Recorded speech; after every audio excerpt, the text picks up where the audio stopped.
దేవాలయాల్లో ఖాళీగా ఉన్న ధార్మిక సిబ్బంది నియామకాల ప్రక్రియలో భాగంగా వేద పారాయణదారుల పోస్టుల భర్తీకి ఇంటర్వ్యూలు ప్రారంభమయ్యాయి. దేవాదాయ శాఖ ఆధ్వర్యంలో అత్యంత పారదర్శకంగా ఈ నియామక ప్రక్రియలో అభ్యర్థుల అర్హతలు, వేద పరిజ్ఞానం, అనుభవాన్ని సమగ్రంగా పరిశీలిస్తారు. వేద పారాయణదారుల నియామక విధానం, ఇంటర్వ్యూల నిర్వహణ తీరు గురించి దేవాదాయ శాఖ కమిషనర్ రామచంద్ర మోహన్తో మా correspondent Bindu face to face.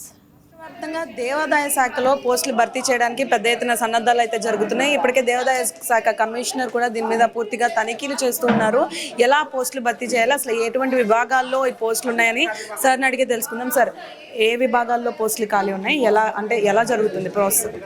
రాష్ట్ర దేవాలయాల్లో ఖాళీగా ఉన్న వైదిక సిబ్బందికి సంబంధించిన ఖాళీలన్నింటినీ వివరాలు సేకరించి పేపర్ నోటిఫికేషన్ ఇవ్వటం, ఆన్లైన్ ద్వారా దరఖాస్తులు స్వీకరించడం జరిగిందని దాదాపు 344 పోస్టులకి ఈ దరఖాస్తులు పిలవడం జరిగింది. దాదాపు 5,000 సుమారుగా అభ్యర్థులు దరఖాస్తు చేసుకున్నారు. వాళ్ళందరినీ ప్రతిభ ఆధారంగా ఎంపిక పరీక్ష నిర్వహించి ఆ ఎంపిక పరీక్షలో అత్యుత్తమ ప్రతిభ కనపరిచిన వాళ్ళకే నియామకం ఇవ్వడం జరుగుతుంది. దానికోసం ఈవేళ సామవేదంలో మౌఖిక పరీక్షలు జరుగుతున్నాయి. దీనికోసం ఇక్కడ ఈ కేంద్రంలో 3 ఇంటర్వ్యూ బోర్డులు, అదేవిధంగా సీతానగర్లో ఉన్న సీతా బిల్డింగ్లో 2 ఇంటర్వ్యూ బోర్డులు ఏర్పాటు చేయడం జరిగింది. మల్టీజోన్ 1కి సంబంధించిన అభ్యర్థులందరికీ కూడా మల్టీజోన్ 2కు సంబంధించిన వేద పండితులు పరీక్ష నిర్వహిస్తూ ఉన్నారు. అదేవిధంగా మల్టీజోన్ 2కు సంబంధించిన అభ్యర్థులందరికీ కూడా మల్టీజోన్ 1కి సంబంధించిన వేద పండితులు పరీక్ష నిర్వహిస్తూ ఉన్నారు. అత్యంత పారదర్శకంగా ఈ ప్రక్రియ నిర్వహించడానికి అన్ని జాగ్రత్తలు తీసుకున్నాం. 5 అధికారులతో ప్రత్యేకంగా కమిటీని ఏర్పాటు చేయడం జరిగింది.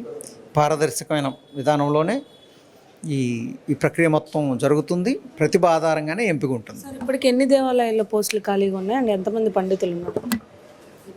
దాదాపు 70 దేవస్థానాలకు సంబంధించిన ఖాళీలను ఇప్పుడు భర్తీ చేస్తూ ఉన్నాం. దేవాదాయ శాఖకు సంబంధించి పూర్తిగా పారదర్శకం వహిస్తూ అయితే పోస్టులను భర్తీ చేసే విధంగా అయితే ఇక్కడ ప్రణాళిక జరుగుతుంది. అదేవిధంగా పండితులకి ఇంటర్వ్యూస్ కూడా అదే విధంగా జరుగుతుంది. హిందూ ధర్మం ప్రకారమే జరుగుతుందని కూడా దేవాదాయ శాఖ కమిషనర్ చెప్పడం జరిగింది. ఇప్పుడు దాదాపు 75 దేవాలయాల్లో పోస్టులు భర్తీ చేయడానికి 75 దేవాలయాల్లో పోస్టులు ఖాళీగా ఉన్నాయని కూడా చెప్పడం జరుగుతుంది.